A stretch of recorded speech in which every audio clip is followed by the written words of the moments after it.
Hello बच्चों, मैं प्रहलाद साहब आप सभी का पुनः स्वागत करता हूं आपका अपना यूट्यूब चैनल रामानुजन एकेडमी पर। और आज के लेक्चर नंबर 7 पर पिछले क्लास में हम लोगों ने वैद्युत द्विध्रुव आघूर्ण वहां तक की टॉपिक जो था उसको कवर किए थे। आज वैद्युत द्विध्रुव आघूर्ण से ही रिलेटेड हम दो न्यूमेरिकल क्वेश्चन देखेंगे, अंकित क्वेश्चन, और साथ ही साथ अक्षीय स्थिति के लिए व्यंजक की स्थापना करेंगे। अब वीडियो के अंत तक बने रहिएगा। ये जो अक्षीय स्थिति है वो मोस्ट इंपॉर्टेंट टॉपिक है, ये आपको बहुत बेहतरीन तरीके से समझ आ जाएगा। अब वीडियो के अंत तक बने रहेंगे तो आपको कहीं पे कुछ भी डाउट नहीं रहेगा। तो चलिए स्टार्ट करते हैं। स्टार्ट करने से पहले चैनल पर नए हैं तो चैनल को सब्सक्राइब कर लें, साथ ही साथ बेल आइकन को भी प्रेस कर लीजिएगा, क्योंकि जब नए वीडियो अपलोड होगा तो उसका नोटिफिकेशन आपको सही टाइम में मिल जाएगा। व्हाट्सएप पर रामानुजन एकेडमी के नाम से एक ग्रुप बना हुआ है, उस ग्रुप का लिंक डिस्क्रिप्शन में और पिन कमेंट में दे दिया जाता है। ग्रुप के लिंक को क्लिक करके आप ग्रुप में ज्वाइन हो जाइएगा।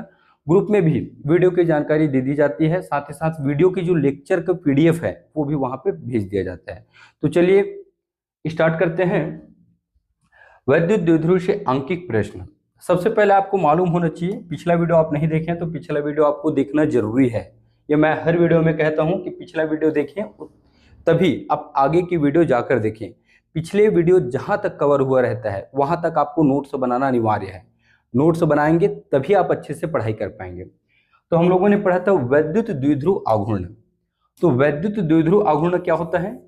वैद्युत द्विध्रुव आघूर्ण होता है किसी भी वैद्युत द्विध्रुव का एक आवेश, जैसे एक आवेश मतलब क्या है आपका? क्यू है। क्या है? क्यू है। कोई भी एक आवेश, चाहे वो प्लस का लो चाहे आप माइनस का लो, कोई भी एक आवेश, जैसे ये क्या है आपका? प्लस क्यू है। तो ये एक आवेश और उनके बीच की दूरी क्या है बताइए? 2a। इसके गुणनफल को कहा जाता है वैद्युत द्विध्रुव आघूर्ण। P इज इक्वल टू होता है Q इंटू 2a। क्या होता है? Q into 2a। इसका मात्रक होता है कूलाम मीटर। ठीक, बस ये याद रखनी है। तो चलिए देखते हैं हम लोग न्यूमेरिकल क्वेश्चन। पहले ही बता चुका हूं छोटे क्वेश्चन बोर्ड एग्जाम में पूछते हैं, और ये सब छोटे छोटे क्वेश्चन ही लेकर मैं आ रहा हूं। इतना न्यूमेरिकल आप कर लेंगे तो मान के चलिए कंफर्म है, इस चैप्टर से यदि न्यूमेरिकल आता है तो इससे बाहर से बिल्कुल भी नहीं पूछेगा आपको। क्वेश्चन है हमारा, एक इलेक्ट्रॉन और प्रोटॉन एक दूसरे से 1 एंगस्ट्रॉम की दूरी पर है। ठीक है, दूरी पर है। वैद्युत द्विध्रुव आघूर्ण की गणना कीजिए। यह कितनी होती है? ये मान लीजिए एक आवेश है, ये एक और आवेश है, यहाँ पे है इलेक्ट्रॉन और यहाँ पे है प्रोटॉन। ठीक, दोनों कितने मीटर की दूरी पर हैं? 1 एंगस्ट्रॉम की दूरी पर है। कहाँ पे है? 1 एंगस्ट्रॉम की दूरी पर है। अब 1 एंगस्ट्रॉम का मतलब होता है 10 के घात में -10 मीटर, इतनी दूरी पर है। और द्विध्रुव जो होता है उसके बीच की दूरी को हम किससे दर्शाते हैं? 2a से। किससे दर्शाते हैं? 2a से। और कोई भी एक आवेश, वैद्युत द्विध्रुव आघूर्ण का सूत्र होता है कोई भी एक आवेश और उसके बीच की दूरी। तो कोई भी एक आवेश आप E को ले लो, और E पर आवेश कितना? 1.6 इंटू 10⁻⁻19। ठीक, ये E जो आवेश पर है, E पर आवेश होता है इतना, प्रोटॉन पर भी उतना ही आवेश होता है। तो चलिए हम लिखेंगे, इसमें दिया है करके, दिया है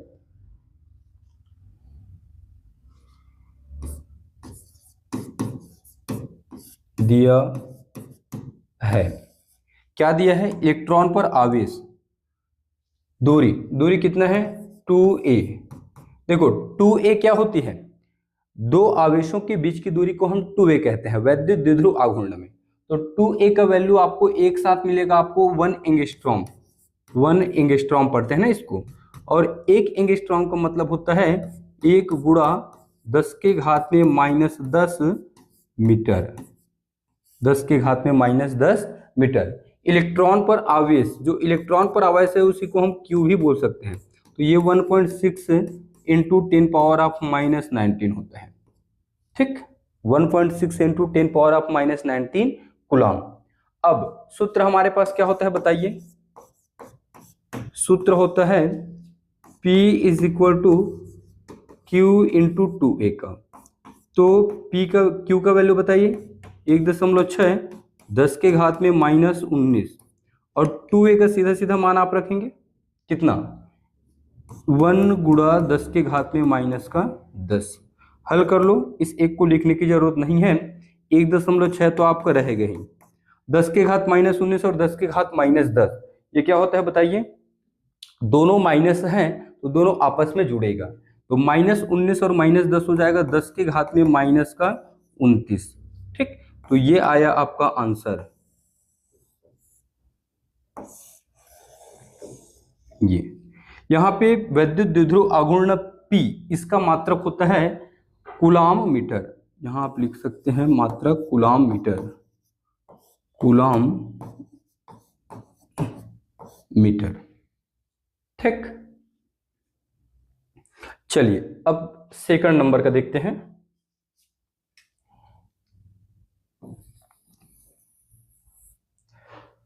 +5 माइक्रोकूलम और -5 माइक्रोकूलम के दो आवेश एक दूसरे से 1 मिलीमीटर की दूरी पर स्थित है, द्विध्रुव आघूर्ण की गणना कीजिए। ध्यान से देखें, ये आपका एक आवेश है और ये आपका सेकंड आवेश है, इस आवेश पर है +5 माइक्रोकूलम और इस आवेश पर है -5 माइक्रोकूलम, दो आवेश हैं, इनके बीच की दूरी है 1 मिलीमीटर, मतलब 2a का वैल्यू है 1 मिलीमीटर, 1 मिलीमीटर।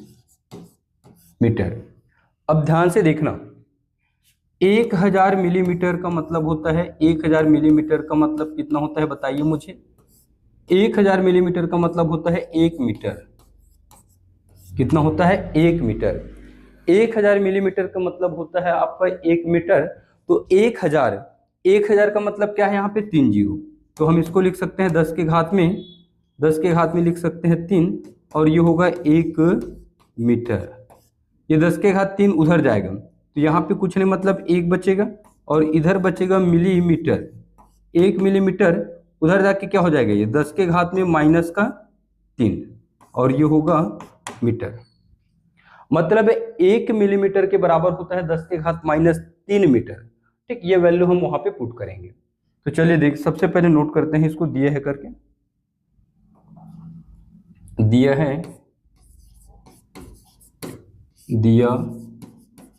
है आवेश, किसी भी एक आवेश को ले लीजिए, Q का वैल्यू है +5 माइक्रोकूलम, +5 माइक्रोकूलम, और 1 माइक्रोकूलम का वैल्यू, 1 माइक्रोकूलम बराबर होता है 10 के घात में -6 कूलम।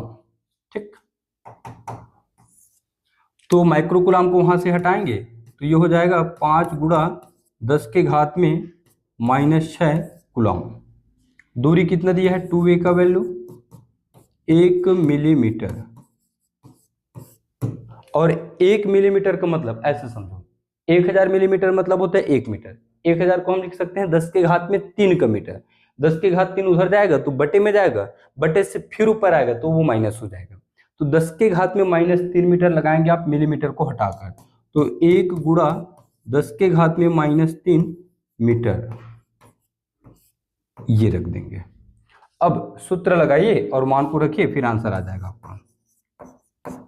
सूत्र क्या होता है, P इज इक्वल टू होता है Q इंटू 2E, तो Q का वैल्यू बताइए मुझे आप, 5 गुणा 10 के घात में -6 और 2a का डायरेक्ट है ना, 1 गुणा 10 के घात -3, एक को लिखना जरूरी नहीं है, तो 10 के घात में -3, तो ये हो जाएगा 5 गुणा -6 और -3 कितना हो जाएगा। ठीक, आधार समान होते हैं तो घातांक को हम लोग क्या करते हैं, आधार समान होने पर घातांक को जोड़ दिया जाता है, तो -6 और -3 हो जाएगा 10 के घात में -9, मात्रक कूलाम मीटर, कूलाम मीटर, ये हो जाएगा। ठीक, न्यूमेरिकल क्वेश्चन, छोटे क्वेश्चन आसान होते हैं और एग्जाम में छोटा क्वेश्चन ही पूछेगा, क्योंकि न्यूमेरिकल यहां से आता है 2 नंबर के लिए, तो 2 नंबर में बड़ा न्यूमेरिकल तो पूछेगा नहीं वो। ठीक है, तो ये आप बनाएंगे, प्रैक्टिस करेंगे तो आप न्यूमेरिकल क्वेश्चन बड़ी आसानी से बना सकते हैं। चलिए अब हम देखते हैं एक बड़ा व्यंजक, वैद्युत द्विध्रुव के कारण विद्युत क्षेत्र। वैद्युत द्विध्रुव क्या होता है, आपके माइंड में रहना चाहिए, दो विजातीय आवेश समान परिमाण के दो विजातीय आवेश एक दूसरे से अल्प दूरी पर होते हैं। उस अल्प दूरी को हम लोग कहते हैं 2e। क्या कहते हैं? 2e। समान परिमाण के दो विजातीय आवेश एक दूसरे से अल्प दूरी पर होते हैं और इस पूरे निकाय को ही कहा जाता है वैद्युत द्विध्रुव। क्या कहा जाता है? वैद्युत द्विध्रुव। तो इसी के कारण हम पढ़ेंगे विद्युत क्षेत्र, और विद्युत क्षेत्र में हम दो प्रकार के पढ़ेंगे इसमें। क्या?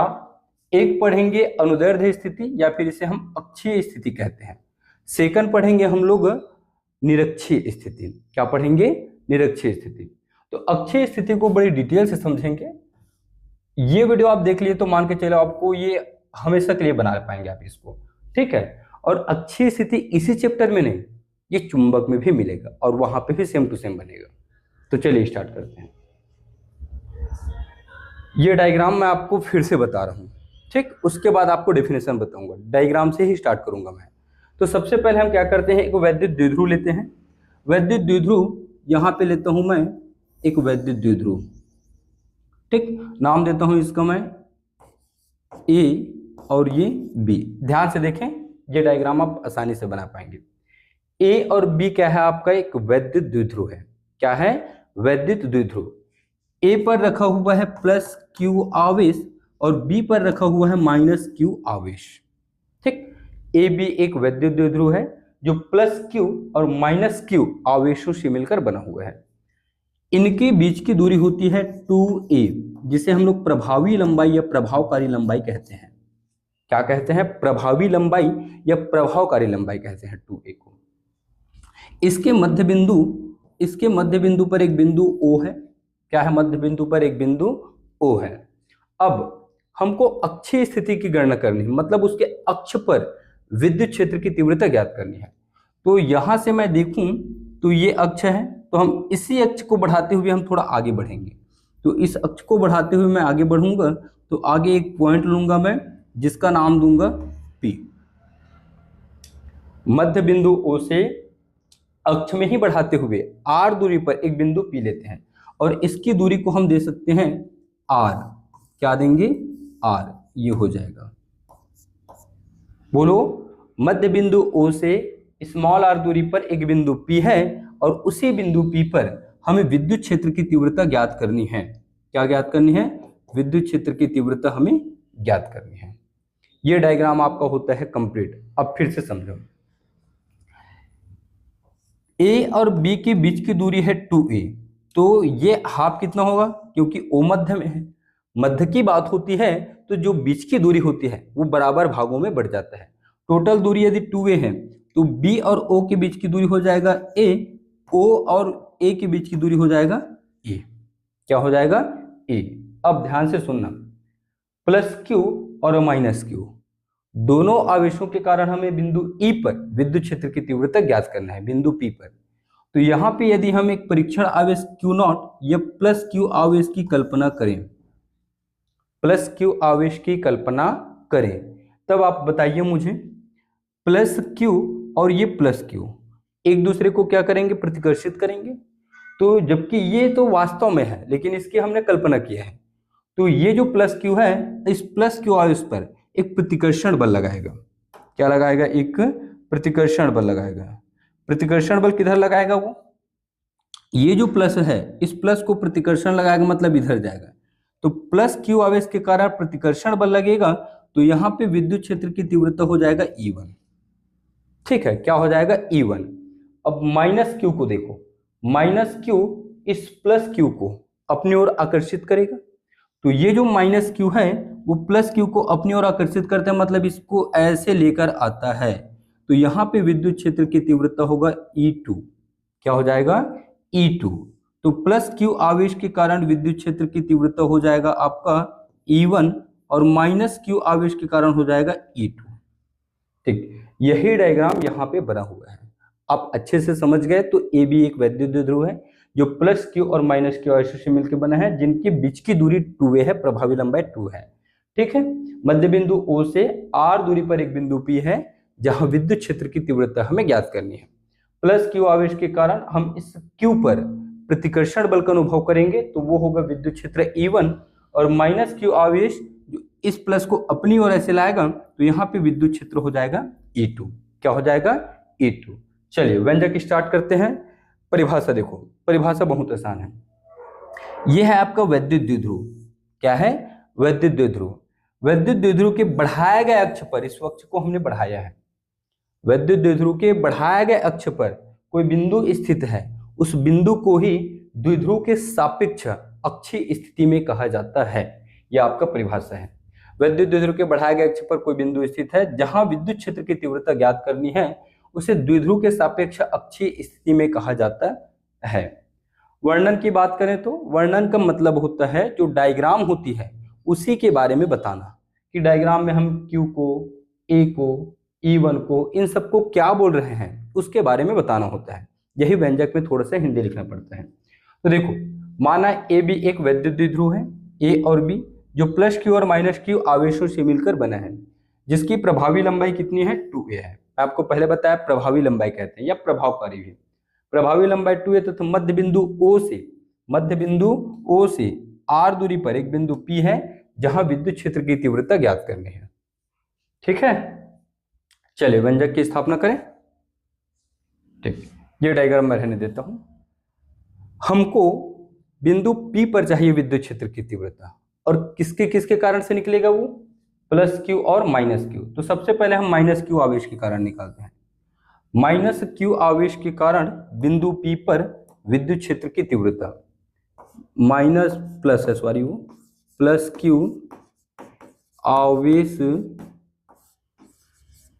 के कारण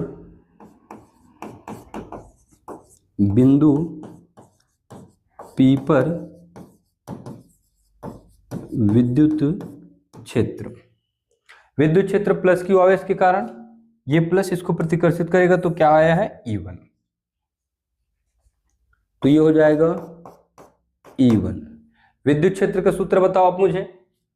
विद्युत क्षेत्र का सूत्र होता है, E का सूत्र होता है 1/4πε0 और Q डिवाइड बाई R का स्क्वायर। ये होता है आपके विद्युत क्षेत्र का सूत्र।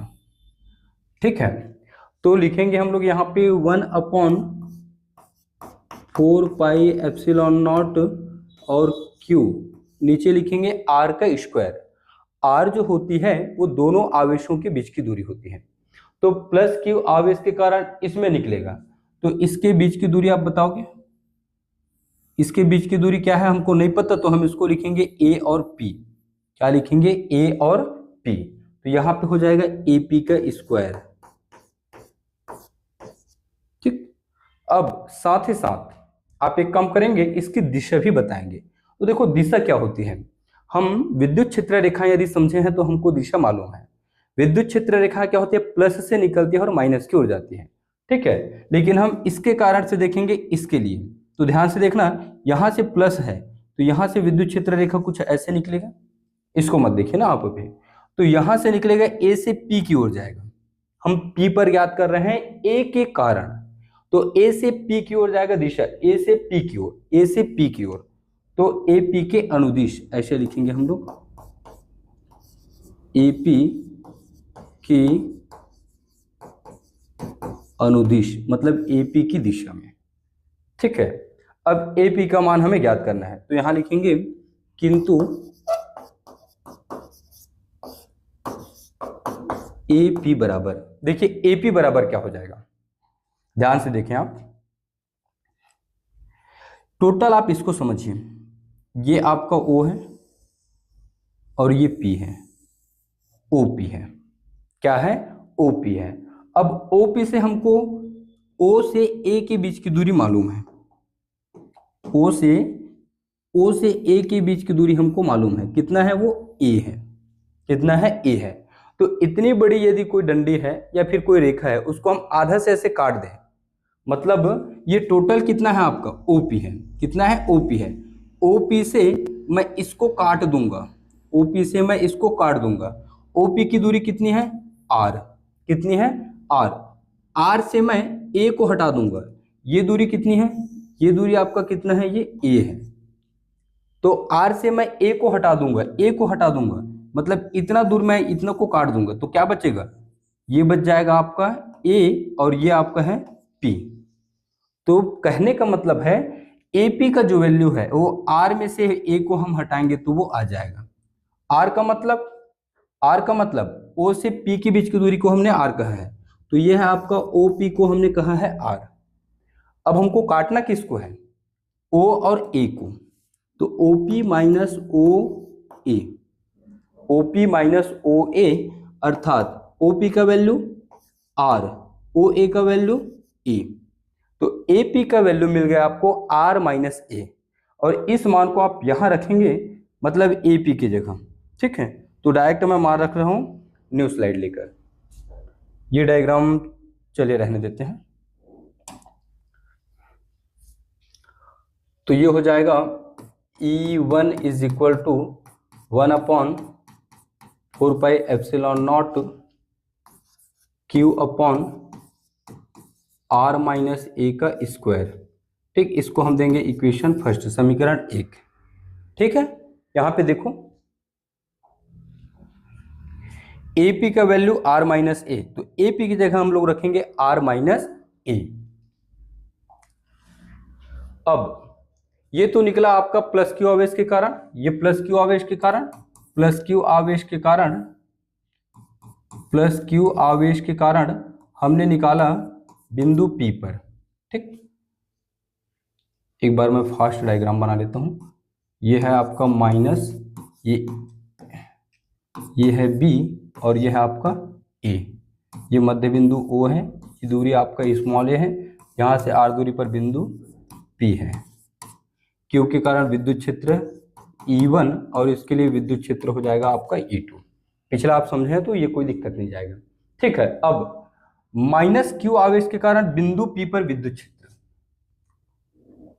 माइनस Q आवेश के कारण बिंदु P पर विद्युत क्षेत्र, माइनस P आवेश के कारण, माइनस Q आवेश के कारण बिंदु P पर विद्युत क्षेत्र क्या हो जाएगा ये बताइए मुझे?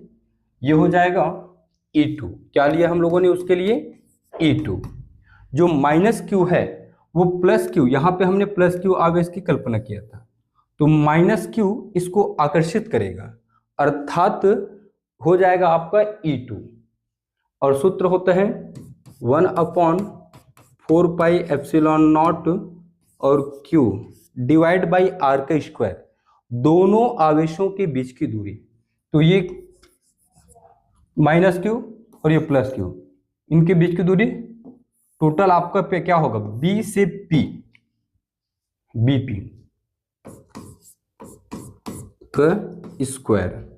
दिशा की बात करें तो ध्यान से देखना, ये माइनस है और यहाँ पे प्लस है, तो प्लस से क्या होगा? विद्युत क्षेत्र रेखा ऐसे आएगा, मतलब P से B की ओर आएगा। किधर आएगा? P से B की ओर आएगा, तो हम इसको लिखेंगे P से B की ओर, क्योंकि यहाँ पे जो प्लस है वो ऐसे निकल के आएगा, ये विद्युत क्षेत्र रेखा प्लस से ऐसे निकलेंगे, तो दिशा हो जाएगा इसका P से B की ओर, P B के अनुदिश ये हो जाएगा। ठीक, BP का डायरेक्ट वैल्यू रख दूं क्या मैं? 1/4πε0 Q। BP का मतलब समझो, ये आपका क्या है? आपका B और O है, इसके बीच की दूरी कितनी है? A। जैसे आप O के पास जाएंगे तो O से P की दूरी कितनी है? R। कितनी है? R। यदि आप BO अर्थात ये आपका A और प्लस R कर दोगे तो A और R को आप जैसे ही जोड़ोगे तो क्या बनेगा? वो B से P बन जाएगा। A मतलब BO, PO के बीच की दूरी कितना है? A है। O से P के बीच की दूरी कितनी है, R है। दोनों को हम जैसे ही जोड़ेंगे तो क्या बन जाएगा आपका, BP बन जाएगा। अर्थात BP का मान मैं रख सकता हूं R प्लस ए और पूरे का स्क्वायर। यह आ जाएगा आपका समीकरण 2। समझ आया ना ये? ठीक है।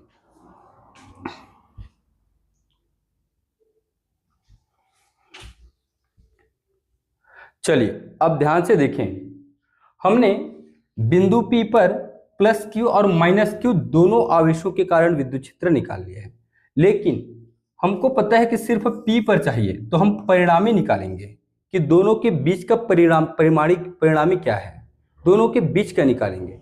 तो E1 और आपका E2 दोनों एक ही क्रिया रेखा में है, दोनों एक दूसरे की विपरीत दिशा में है, तो दोनों में से बड़ा कौन है? तो यहाँ पे बड़ा जो है वो E1 है। कौन है? E1।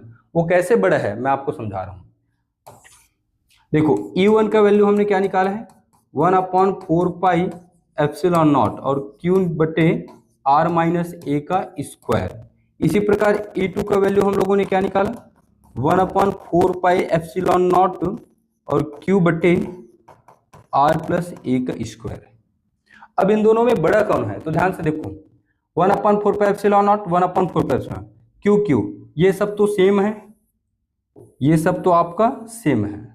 तो बच्चा कौन? यहाँ पे बच्चा है 1/R माइनस ए का स्क्वायर और यहाँ बच्चा है 1/R प्लस ए का स्क्वायर। ठीक, हम इसमें से बड़ा कौन है उसको देख रहे हैं। तो ये तो सेम है, तो सेम को छोड़ दो। 1/R माइनस ए, R माइनस ए यदि समझने के लिए R के वैल्यू 10 रखो, ए का वैल्यू 3 रखो, समझने के लिए बता रहा हूं मैं।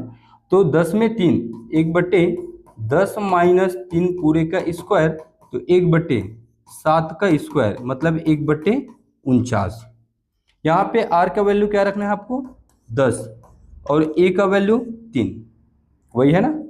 तो ये हो जाएगा स्क्वायर 1/13 का स्क्वायर, तो 1 हो जाएगा 169। अब 1/169 और 1/49 दोनों में बड़ा कौन है? तो नीचे का वैल्यू जो बड़ा होता है वही सबसे छोटा होता है। ठीक, भिन्न में हम समझते हैं, यहाँ पे एक को वो 169 टुकड़ा करेगा, मतलब 169 बार वो बांटेगा, और यहाँ पे एक को वो 49 बार बांटेगा, मतलब ये बड़ी है तो यही छोटा है, और ये क्या है, इससे बड़ा है। अर्थात E1 का जो मान है वो E2 के मान से अधिक आता है। E1 का जो मान है वो E2 के मान से अधिक आता है, तो E1 बड़ा है और E2 क्या है आपका, छोटा है। चूंकि E1 ग्रेटर देन E2, तो बिंदु P पर परिणामी तीव्रता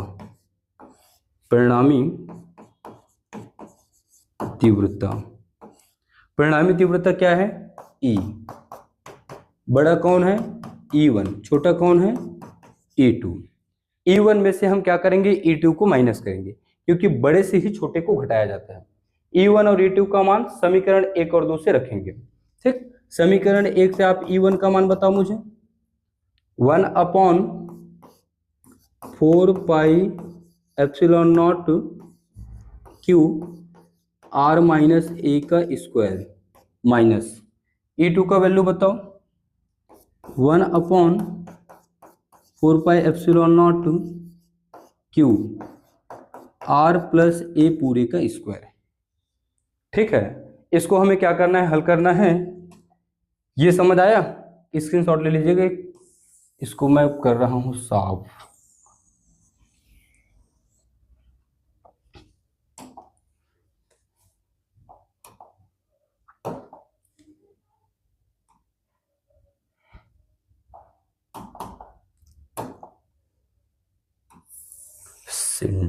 सेंटर में, चलिए ठीक है।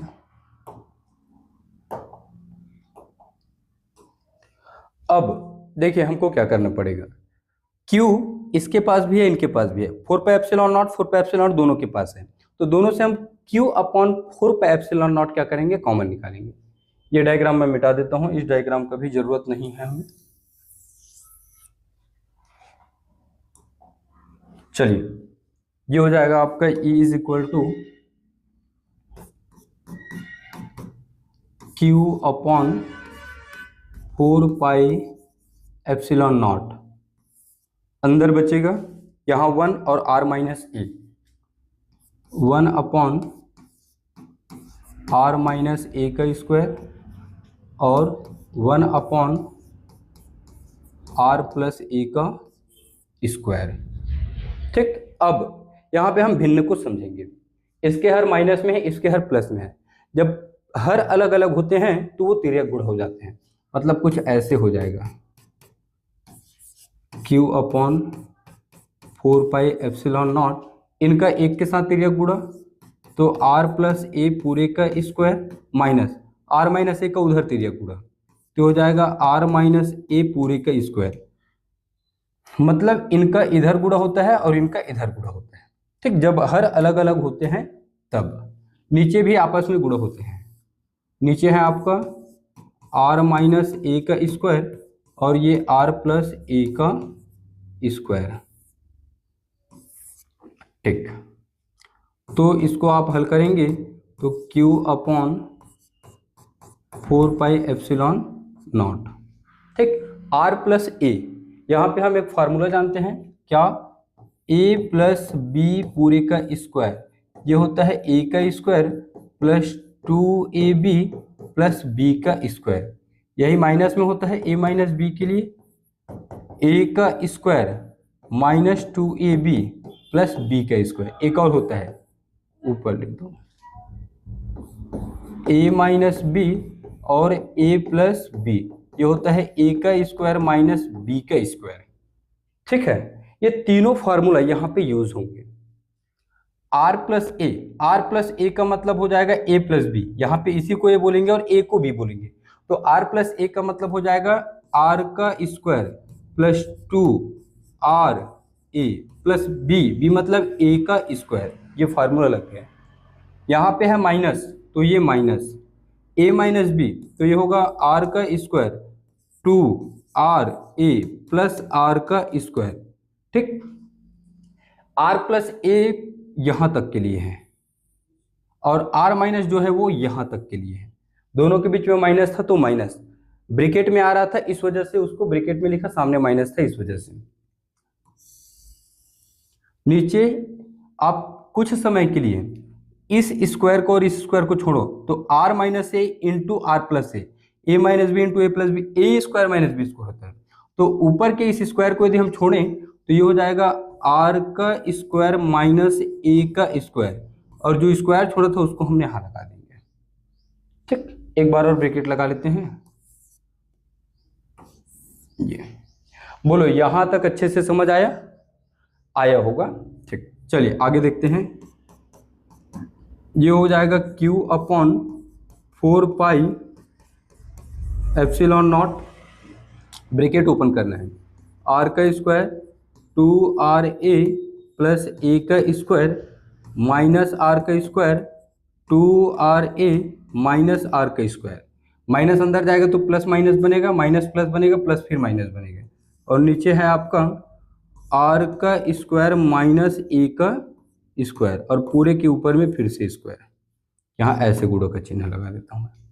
ऊपर देखिए बहुत सारे कटेंगे, आर स्क्वायर प्लस में, आर स्क्वायर माइनस में। यहाँ ए, 2 मिनट, यहाँ पे ए आएगा, ए का स्क्वायर आएगा। ठीक, ये ए है ना, ध्यान देंगे कैसे ए है, ध्यान से देखो। A square minus 2 r square minus 2r a plus a r a square, फिर यहाँ पे ए आएगा। ठीक, तो आर स्क्वायर कटेगा, वैसे प्लस है तो माइनस में, और ये भी आपस में कट जाएंगे। 2r ए आपस में जुड़ जाएंगे। 2r ए कितना हो जाएगा, 4 हो जाएगा। तो ये होगा Q अपॉन 4πε0, 2 और 2 कितना होगा, 4ra, नीचे होगा आपका r का स्क्वायर और ये a का स्क्वायर और पूरे का फिर से स्क्वायर। ठीक है, अब वैद्युत द्विध्रुव आघूर्ण का हम सूत्र जानते हैं क्या, P इज इक्वल टू होता है Q into 2a। P is equal to होता है Q इंटू 2a। तो आपके पास क्यू भी है, 4 को आप तोड़ेंगे 2 गुणा 2 में, तो यहाँ से एक 2 निकल के आएगा, इस 2 को आप a को दे दीजिएगा, मतलब कुछ ऐसे बन जाएगा ये q इंटू 2 और ये a। ठीक, पहले देखो ना, 4 pi epsilon naught, q same to same लिखा मैं, 4 से 4 को हम 2 गुणा 2 में टूट गए हम मान लेते हैं, क्योंकि छोटी चीजें हैं आप आसानी से समझ पाओगे। 4 को हम लिखेंगे 2 गुणा 2, एक 2 को मैं यहाँ लिखा और एक a को लिखा, बचा कौन, यहाँ का 2 बचा है और r बचा हुआ है, 2 बचा हुआ है और बचा हुआ है आपका r, नीचे है r का स्क्वायर माइनस a का स्क्वायर और पूरे का स्क्वायर। ठीक है, यहाँ पे हम रखेंगे q इंटू 2a की जगह p। ठीक, एक और स्लाइड ले लो, ले लेते हैं। तो E इज इक्वल टू क्या था, फिर से लिख लेता हूँ ना उसको मैं, q इंटू 2a लिया था मैं, और 4 पाई एप्सिलॉन नॉट यहाँ था 2r, r का स्क्वायर माइनस a का स्क्वायर और पूरे का स्क्वायर। ठीक, q इंटू 2a की जगह हम क्या रखेंगे, p रखेंगे। p इज इक्वल टू होता है q इंटू 2a, तो q इंटू 2a की जगह रखेंगे हम लोग p, क्या रखेंगे, p, तो ये हो जाएगा p, इस 2 को सामने ले आओ, 2p और ये हो जाएगा r, नीचे होगा 4 pi epsilon not r square minus a square पूरे का स्क्वायर। इसे आप दीजिए समीकरण 3। ठीक है, यहां तक एक बार अच्छे से समझ लें। ठीक, यहां तक क्लियर है, तो छोटा सा इसी में हम एक टॉपिक ऐड करेंगे। यदि वैद्युत द्विध्रुव अत्यंत छोटा हो, यदि वैद्युत द्विध्रुव अत्यंत छोटा हो, इनके बीच की दूरी कितना है, 2a है, और इसके मध्य बिंदु से r दूरी पर क्या था, बिंदु P था, ये बिंदु P था। अब हम बोल रहे हैं कि वैद्युत द्विध्रुव अत्यंत छोटा हो, अत्यंत छोटा का मतलब ये जो आपका वैद्युत द्विध्रुव है वो छोटा हो जाएगा, मतलब माइनस q और ये प्लस q छोटे हो जाएंगे, तो बीच की दूरी भी कम हो जाएगा 2a। सिर्फ वैद्युत द्विध्रुव की बात कर रहे हैं हम, अत्यंत छोटे की बात कर रहे हैं। अत्यंत छोटा मतलब ये बहुत ही छोटा हो जाएगा, लेकिन इसके मध्य बिंदु से हमने जो r दूरी पर बिंदु P लिया था उसके बारे में तो हम बात नहीं कर रहे हैं। तो जब वैद्युत द्विध्रुव बहुत ही ज्यादा छोटा हो जाएगा तो उसके बीच की जो दूरी है 2a वो r की तुलना में क्या हो जाएंगे, नगण्य हो जाएंगे, बहुत छोटा। ठीक है, मान लीजिए 100 मीटर है तो हम इसको 1 मीटर बोलेंगे, तो 100 की तुलना में 1 क्या है, नगण्य है। नगण्य मतलब हम उसको छोड़ सकते हैं, तो यहां लिखेंगे हम, यदि वैद्युत द्विध्रुव अत्यंत छोटा हो, तो अत्यंत छोटा हो तो a क्या है, r की तुलना में बहुत छोटा है, a लेस देन r, अर्थात हम a को 0 के बराबर ले सकते हैं। नगण्य का मतलब है छोड़ना, नगण्य का मतलब है छोड़ना, तो ये मान हम रखेंगे समीकरण 3 में, तो हमको विद्युत क्षेत्र की तीव्रता कुछ इस प्रकार से मिलेगा, 2pr और 4 पाई एप्सिलॉन नॉट r का स्क्वायर, a का स्क्वायर, a का मतलब 0 और पूरे का स्क्वायर, तो E इज इक्वल टू आ जाएगा आपका 2pr 4 pi epsilon not, square अंदर आएगा 2 के ऊपर, तो ये हो जाएगा r के घात में 4, ऊपर r के घात 1 है, एक एक r यहाँ से कट जाएगा, तो फाइनल व्यंजक निकल के आता है E is equal to 1/4 pi epsilon naught और 2p नीचे r का क्यूब।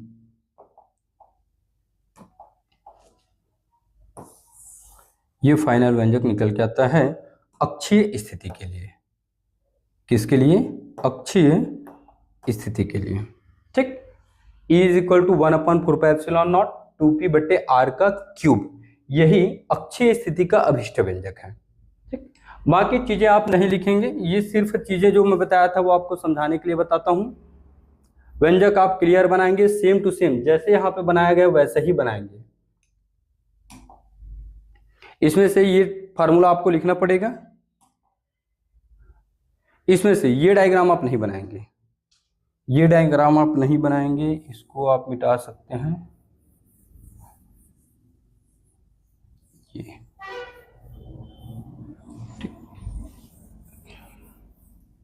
ये बनाएंगे, ये आप लिखेंगे डेफिनेशन, फिर वर्णन, फिर उसका व्यंजक स्टार्ट करेंगे। उसके बाद ये पूरा व्यंजक आपको लिखना पड़ेगा सेम टू सेम, फिर ये इसका एंडिंग रहेगा। नीचे आप लिख सकते हैं यही अक्षीय स्थिति के लिए अभिष्ट व्यंजक है। तो आज का वीडियो हम यहीं तक रखते हैं। नेक्स्ट क्लास में देखेंगे निरक्षीय स्थिति के कारण बिंदु P पर विद्युत क्षेत्र की तीव्रता।